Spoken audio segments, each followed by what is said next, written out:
Hi, everybody. Welcome to the Body Image and Disordered Eating Weekly webinar with Alicia Taylor, ACMHC. I'm John Taylor. I'm the host of this, and we are brought to you by White Pine Recovery, an outpatient therapy clinic in South Ogden, Utah. Alicia is our resident expert on body image, disordered eating, as well as a fantastic couples therapist. Alicia, what do you have for us today? First of all, can you hear me okay? Yeah. Okay. Well, I kind of decided that I wanted to see if one of my theories was true, and that is that I thought it seemed to me that that diet culture seemed to have a big surge during the 80s and 90s. And that could be because of my perspective, my personal experience, I should say, because I am a child of the 80s and 90s. I was born in the 80s, grew up in the 90s, was a teenager in the early 2000s. Um, so obviously that's like based on personal experience, but it does seem like there were some things that allowed for diet culture to really take a hold in broader society. Um, you are also a child of all of those eras. So does that seem to fit anything that you've thought about? I don't know that I've ever thought of that question specifically. I think I've there's some stuff from like old magazines from the 50s and 60s and even earlier that you look at and are like, this is insane as far as like diet culture and body image goes. So I think for me, that's probably come up more like, how did it change? But I think I can't wait to hear what you have to say about, was there a spike in the 80s and 90s? Well, I didn't have actual numbers that I found to show like, oh yes, this there's definitely a spike. I did come across things that did seem to corroborate the idea that eating disorders did increase. But it's interesting that you bring up the point of that, like the 50s, 60s, because that's when our parents were growing up, right? Hmm. And and then they raised children in the 80s and 90s. And we had talked about last time the effect of World War II and the Depression on kind of the obsession with thinness and the the connection between food and morality seemed to take a stronger hold, right? Um, and so it's not to say that diet culture hasn't existed for hundreds of years because it can't, it has. And it did, but I think what I've come across that's made me make the connection between there being a surge in diet culture was simply that there was a lot more um, visual displays of diet culture that we had access to during that Mm. time. So, hmm, I have a cough, so excuse me for coughing once in a while, but think about like in the 70s, it was I think probably rare to have a remote control on your TV. Um, so it was like you had to really be motivated to get up and change the channel. Um, so it wasn't like you were flipping through a bunch of channels, getting a lot of um, commercial advertisements to the same degree and intensity that we did through the 80s and 90s. Um, Also, like what was allowed on TV was a lot different. Um, Through those 80s and 90s decade, a lot more revealing clothing and stuff that actors and actresses could wear so that there could be more visual comparison made and expectations that people started having for what an ideal body looked like. And I don't mean started like this never existed again, but it's if it's in your face a lot more, then it's going to be on the mind a lot more. Um, so also during this time, hyperthinness became the ideal body type again, because we had Twiggy, I think in the 60s, and she was called that because she looked like her name implied, very, very thin.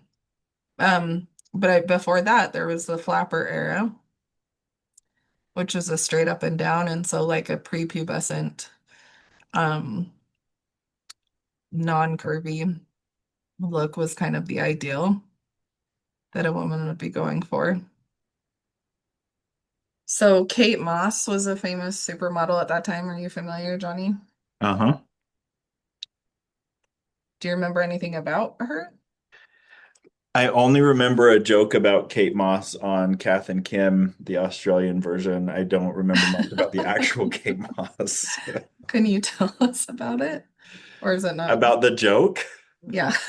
Well, speaking of body image, I was just going through some of our old videos about how to talk to your kids, and in this show, Kath and Kim, both the American and Australian version, the mom is just awful to the daughter about her body. Yes, she And is. so Kim, who's the daughter, makes some comment about looking like Kate Moss, and the mom says, "I can see your Kate Moss poking up over your jeans," talking about either her back hair or her pubic hair or something. So that's what I remember. Okay. I just sent you the I've got it. video. Did you get it? Okay. Yeah. Um, oh, this lady's good. Sorry, let Yeah. me. Yeah, she would be a good one to follow, I think. Yeah. She also has some really fun design fail videos, and Yeah. her tagline is, "You just have to consult a 13-year-old boy to see if you should do this design." Okay, so I'm showing her. This is the clip you wanted. Yeah. All right, here we go. Today, I want to do part fashion history, part fixing my millennial brain, and talk to you about where we get the term H chic. Now, it being social media, I don't think I can actually say the word, so I apologize for the nonsense that is to follow. This is Gia Karagny, a model in the 80s for whom the term H chic was coined. Now, this is a really important photo because this is the last professional photo shoot that she was on, and the photographer had to have her pose this specific way to hide the injection marks in her arm from using H. Hmm. But this one's more important. This is her grave. She died at the age of 26 from complications from HIV, which she contracted by sharing needles. Gia's death obviously shocked the fashion world, and immediately after, the style of having a model appear waifish thin with sunken-in eyes, slicked back hair, dark makeup around the eyes was quickly passed over for a more healthy body image. LOL. Just kidding. Kate Moss got super famous for supposedly having that look naturally. Thin was in. Except that for some reason, instead of seeing this as unhealthy for 98% of the population, we somehow accepted that this is what a woman should look like. No, misspoke there. Not a woman, all women. That if you didn't look like this, you looked bad. A shameful statement that I unfortunately see coming back today. Except instead of some portion of honesty by calling it what it is because this model was a consistent H user, we now call it discipline. Now, it is extremely debatable if an 800 calorie a day diet is healthy for that woman. And I have my opinions, but again, not a dietitian, nutritionist, or doctor. What I can tell you is that that's certainly not healthy for me. And although a lot of men in my comments like to pretend that either starvation diet or obesity are the only two choices offered to us, they're not. And this is a very real possibility for if you don't focus on what's healthy for you. And this does not just apply to women. This, I struggle to say man, We can is stop encouraging there. his followers. Wow. Apparently encouraging meth use for getting to the weight you want to be. That sounds like the kind of stuff that would come out of a social media influencer, A max, a max, a looks maxer. a looks max. I never heard what it's called. Yeah. Yeah. It's it still exists. It's still alive and well, unfortunately. So hyperthinnis became the ideal body type again. Yay. They use the term, it's a word she couldn't use apparently. Um, will I get flagged on YouTube for that? Probably. Shoot. H chic. H chic. Thinness that was only achievable through drug use or chain smoking or any other number of unhealthy substances. Slim Fast and Atkins became big during this time. But the interesting thing about the 80s into the 90s is like we saw like a massive shift of what was healthy, which is always how diet culture works, right? It's just a new thing that they finally figured out. This is the way that we stay permanently thin and we quit going up and down, and it'll solve all our life problems, right? So, what I remember very well was fat-free was everything. Um, I think I forgot to send it to you, but there was a commercial of little Leonardo DiCaprio. He was probably 14 or something, and it was a Kraft Singles commercial. And he was like, "Mom, can I have some? I want to make a sandwich. It's so good." But it was fat-free Kraft Singles. And she was like, "No, you know that your father is trying to reduce fat and cholesterol in his diet. These are for him." And then she took a little bite and she's like, "Oh, all right, grab the bread. Let's make some sandwiches." But it was extra funny because it was Leonardo DiCaprio. But I will tell you, having personal experience eating fat-free cheese, there's nothing tempting or enjoyable about it. No. I like it makes my stomach curdle a little bit just thinking about it. Um, so that was kind of the big thing is like fat in your diet is bad. So as long as there's no fat, everything else is okay, which meant like usually highly processed foods and things like that, Hmm. which again, I'm not coming out against that, but I am coming out against people being afraid of very natural parts of food in favor of very unnatural foods, um, and not really looking closely at what that means. But then it flip-flopped over to the Atkins diet, which do you remember that? That was like all the bacon you can handle, right? Yeah. But what, so you were allowed to have all the bacon you wanted. What weren't you allowed to have? I'm guessing no carbs, no vegetables. Well, no starchy vegetables. Certain vegetables were okay, but starchy vegetables, no, absolutely not. Because the goal was to get, so now it's like the keto diet, but essentially Mhm. the goal was to get into ketosis so that your body was not using carbohydrates for energy, but burning fat stores. So lots of meat, lots of red meat specifically, no sugar because sugar is carbs, Yeah. etc. So it like did kind of a complete 180 in about a decade, I would say. So there's actually a picture that I This is one sent you you. emailed. Yeah.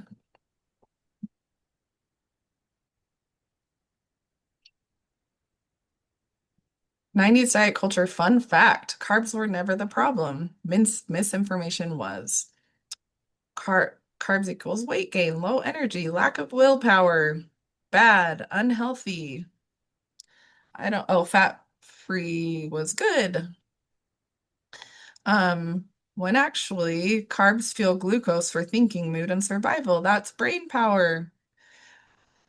Turns out the issue was never carbs, it was the fear around them. And what I want to say is like food in general is never the problem. It's the fear that surrounds food and the constant mixed messages we were given, the constant unrealistic expectations that we were given.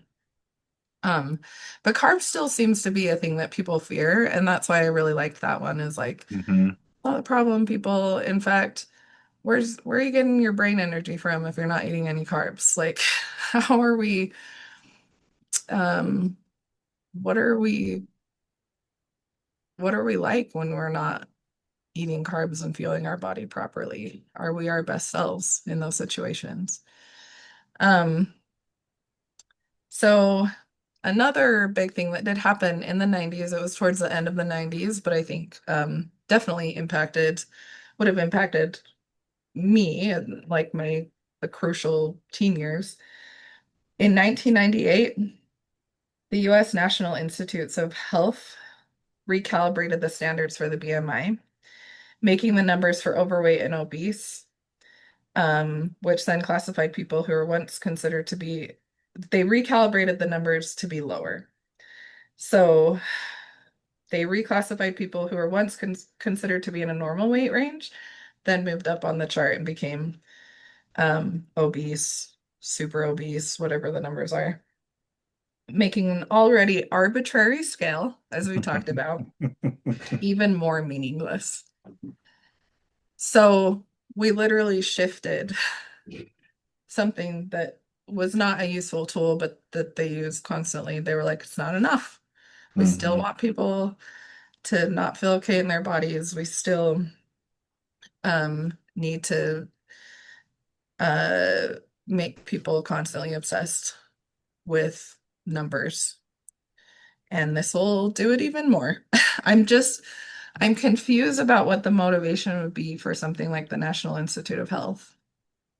You see it all the time. I think about this on occasion. I don't think any level of thought or person is above kind of what would I call it? Like um the spark notes, this is what should scare you. And I think there's also big like lobbying influences and things like that. Who knows how that works? But even good minds don't take in the full picture. Like you've talked before about having doctors that are health at every size. Um, I mean, people who go to medical school, I think a lot of them are clearly smart and well thought out and learn how to do complex things. But if you start with a bias, and that bias is validated in all of the data that you're looking at, how are you going to know that you have a bias? So I think it follows all the way to the top, and this like, obesity as the number one predictor of illness. Like it's just not. And also like where the obesity comes from What and does why obesity is, mean, and it's right? not the same for everybody where it comes from and why. So like, Yeah. yeah, you get a boogeyman. It plays well with the people. It makes you look like you're doing your job, and it validates the concerns and biases you already have. Like, how do we escape that? Yeah, and I'm like that was a perfect segue into what I was going to say next is that there was a real shift. And I remember this so much from my childhood, like every news story about the crisis of obesity. And they would show these people that were just walking down the street, minding their own business. They would like get a close-up shot of their butts, right? Hmm. Like, excuse me? Like, why is that okay?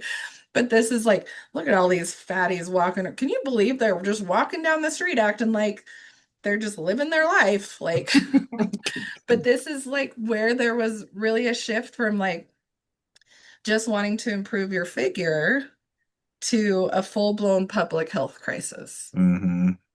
right? Let's everybody panic about this. If we think we're in a crisis, what are we more likely to do? You're going to Well, take extreme action and yeah, we're more likely to buy whatever diet culture is selling us, right? Furthermore, if there's a nationwide health crisis, proponents of diet culture are going to have a much easier time tying body size to morality. hmm. Um, which I think is why people like can't let it go. Because it's like, but like I'm not a good person if I decide to be okay with where I'm at. Like it goes that deep for people, I think. Yeah. Um,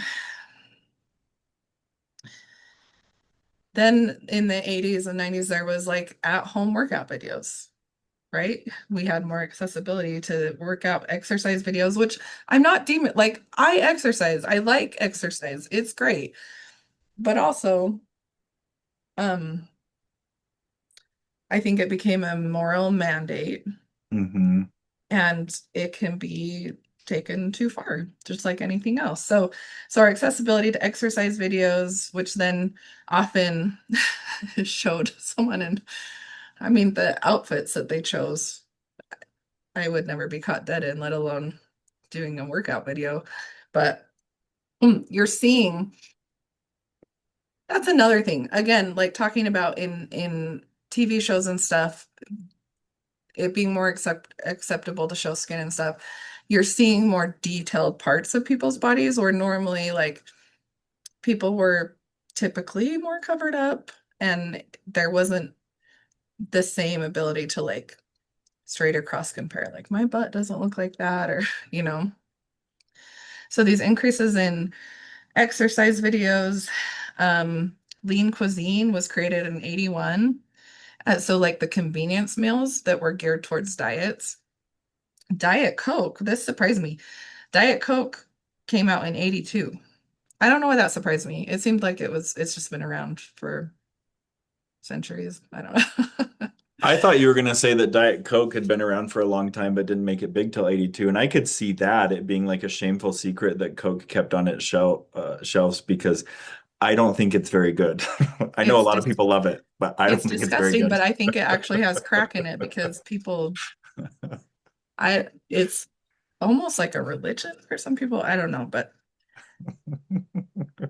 I don't want to yuck anyone's yum, you know? So that's great if you like it. But so that came out during the 80s, which is a favorite beverage of the masses, as we said. As stated before, the androgynous like waif body type was popularized in the 90s. Again, it's not the first time because all of this is very cyclical. Hmm. People stopped selling their product and they're like, we're getting antsy. We need to come up with something new, which is really just like going back to the books and seeing what hasn't been around for a while. So it was popularized by Kate Moss, and it was pointed out in an article that the paparazzi, tabloids, and reality TV allowed a closer look at women and created a platform for further obsess and comparison. Um, so yeah, just being people being more under the microscope than ever before, I think is why it has felt to me like that was just like a real peak time for diet culture to get its grubby claws into society. Um, and then I really like this quote that I found, and I can't even attribute it to someone anymore. I can't remember, but he said, "Your body is basically a problem to solve with skim milk and self-loathing." I grew up with skim milk, tasted fine to me. I don't like whole milk, but the point still stands that, like, you know, there's this fear of food and what Hmm. certain things are going to do to us. And we're not where we should be if we're not focused on our body and all the ways that it should change. And that's very much how I experienced my body growing up. And um, I felt very inundated and yeah, surrounded by it. And it's still very much like alive and well and a problem for sure. But I do think there's also the counterculture that's getting louder, which is I think a a plus that I didn't have the benefit of, and people of my age didn't have the benefit of. Yeah, I think as part of that, the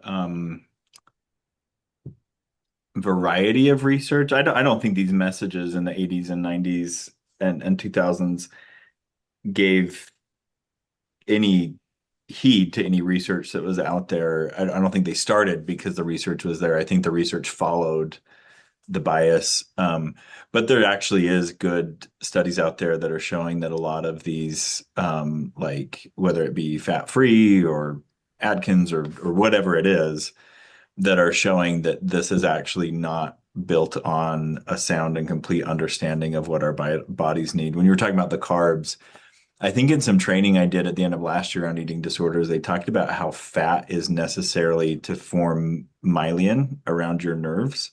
It's just this fat sheath, and what it does is insulate. So if you starve your body of fat, which is a basic thing you need, like you can develop neurological disorders. There's a use for it. It's not just having extra padding or anything like that. Your body needs about everything that's out there in food. And to restrict anything specifically can create some big problems for yourself down the road. Yeah, I'm so sorry. Hmm. Um, do you want to see about Q&A? Yeah, we don't have any questions in Q&A if there are any. I did have some questions of my own if you want to talk about them. So we'll just pause here for a minute and edit this out. That's the magic of putting this on YouTube later.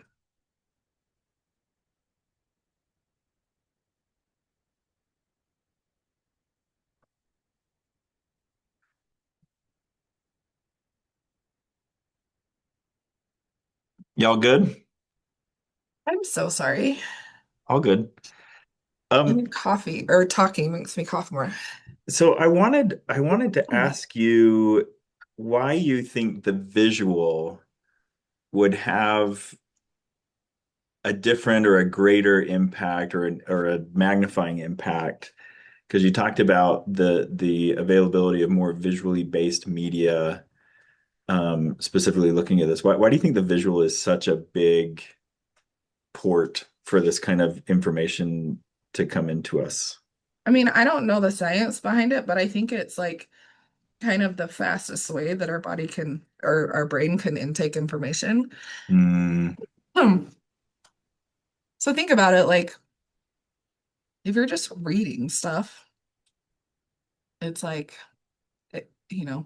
this is the ideal body type, and these are the measurements, and you're reading it. Like mm, your brain can only do so much with that. yeah.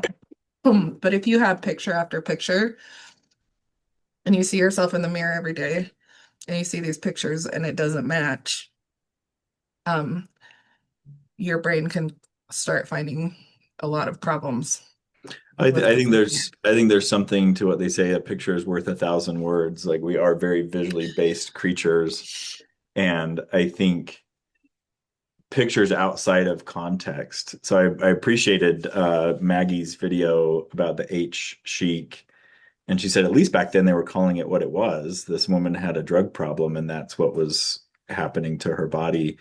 The visual outside of the context leaves our brains to fill in a lot of the gaps.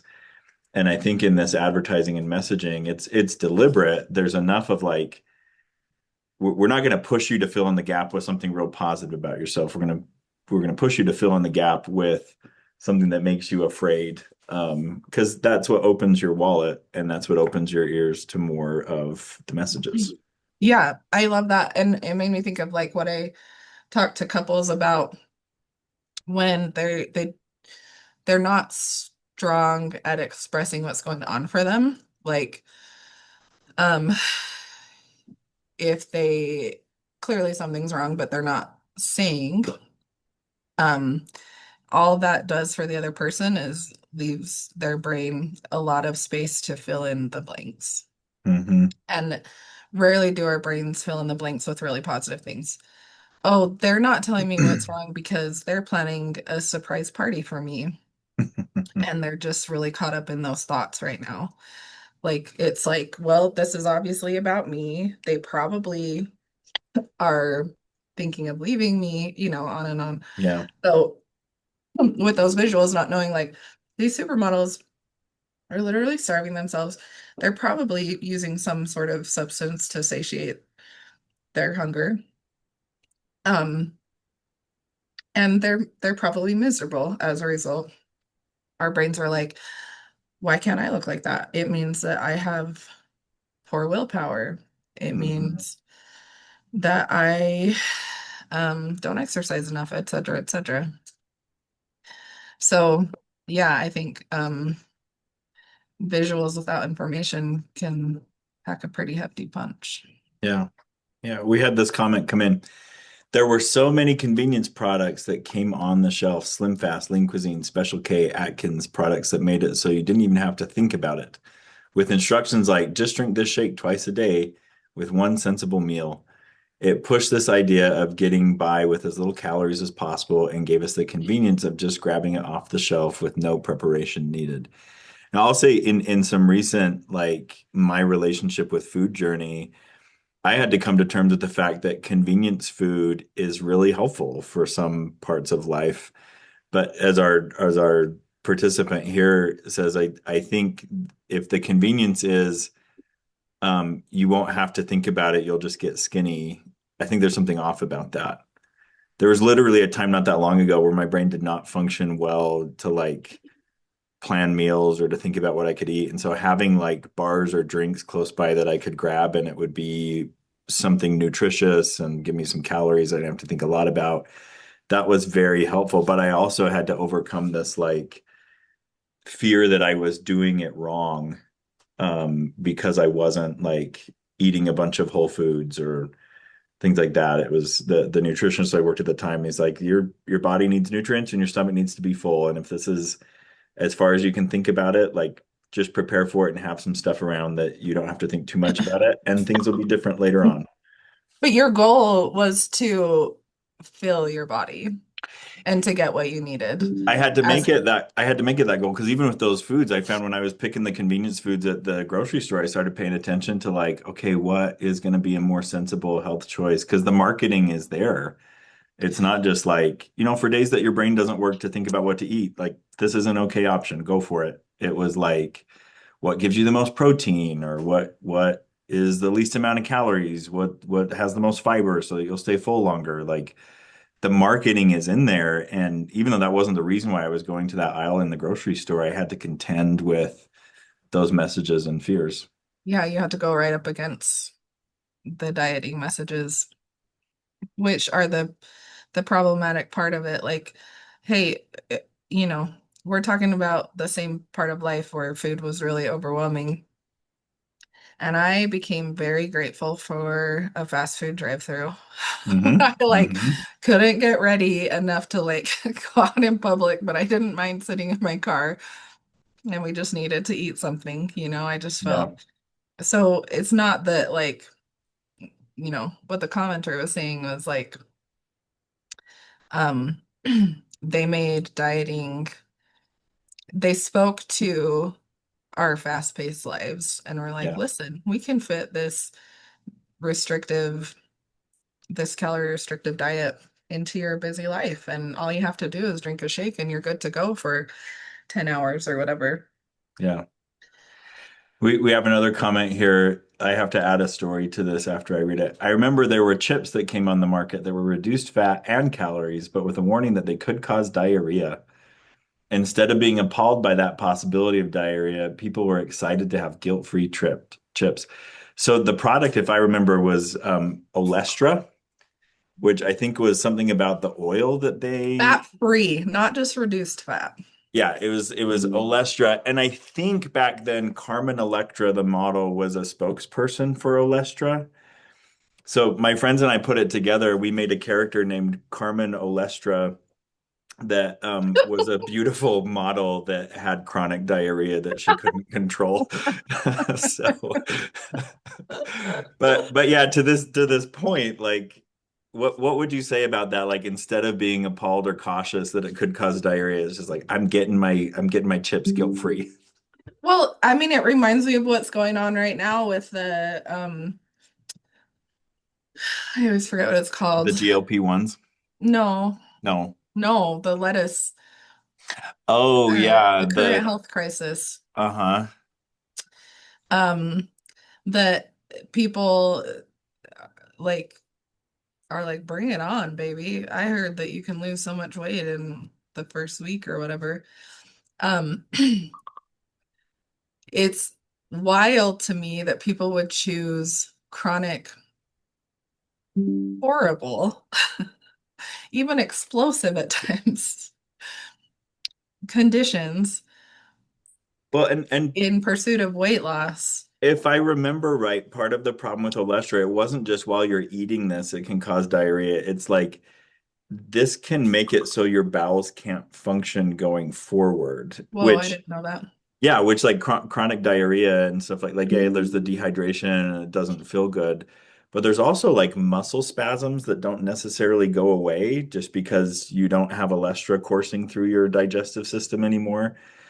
So like your body reacting in those extreme ways is not always going to be like, yeah, remember that week that I just couldn't stop Yeah. my diarrhea? Like it could also be like I now have weakened my bowel muscles and my pelvic floor because of the chronic diarrhea. Like there's real consequences.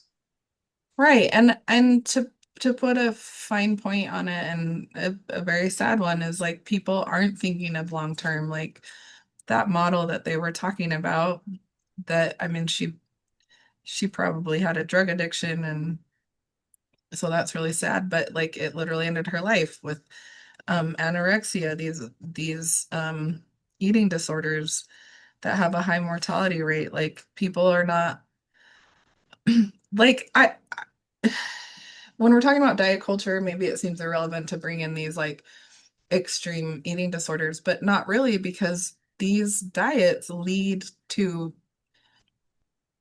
a chronic thing like eating disorders. They often do for people. Well, and I think that's to the point that Maggie made in her video is she said, all I know is this would not be good for me. And that's not how this stuff is marketed or purported to be like, some people you'll do this and you'll be great. It's like the point she made about it's now a moral issue. We call this discipline. Rather than that, it's the idea is like everybody ought to and should eat this way and look this way. Yeah. Um, yeah. I had one more question. This is one from me. So Okay. I totally tend to moralize. I can still feel that part of me despite years of trying to work on that. Sometimes it can feel impossible to separate. Does it ever get better? And how does that start to get better? It does get better. Does it ever get perfect? No. Um, but like a lot of people struggle with body positivity because they're like, there's no way that I'll ever just feel like my body is amazing. Some people do get there, so it's not impossible. But what speaks to people more often is body neutrality. Like, it's fine. I'm glad I have it. It's useful. And also, it's kind of beside the point of like, as far as like how it looks is beside, it becomes beside the point of your life. And I would say that when you start really, really recognizing diet culture and wellness culture for what it is, that it's basically like a sales game. They're trying to get our money, and they do that by trying to make us feel bad about ourselves.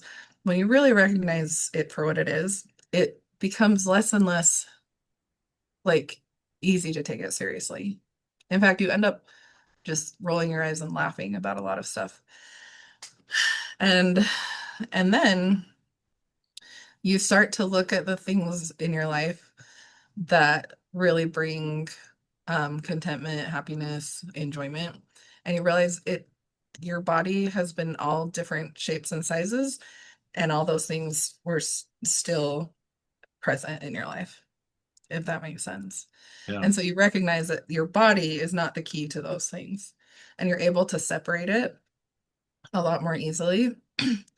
And so when you do have a setback, like I will say that someone took a picture of me and they sent it to me recently, and it got in my head. And I was like, I hate what I'm seeing. Um, but I talked to someone that I trusted and felt comfortable with, and I was like, I know that this isn't important, but this is what I'm feeling. So I was honest about my feelings. I got them out, and then I moved on. And it didn't ruin my day, it didn't ruin my night, it didn't ruin the next day. And in fact, I was like getting ready and I was like, well, I'm feeling myself right now. So like the point is it's not like I never experience things because I do, but they don't hang out. You can move on a lot more quickly because you start to recognize like my life is so much more than how my body looks right now. And then when you get that, you can even like feel good in your body because you feel more excited about life and like that I don't have to punish myself for the rest of forever in order to feel okay. Is that helpful at Yeah. all? Oh, That's been my experience. what a great note to end on. Since we don't have any other Q&A, this was fantastic. Thank you so much, Alicia, for sharing this with us. Thank For those you. of you watching on YouTube, you can hit these live every week, Mondays at 1 p.m. Mountain Time. And you can find the link on our website, whitepinerecovery.com, under the Services and Groups tab. You'll find the link for this. So thank you, everybody. Thanks, everyone. Bye.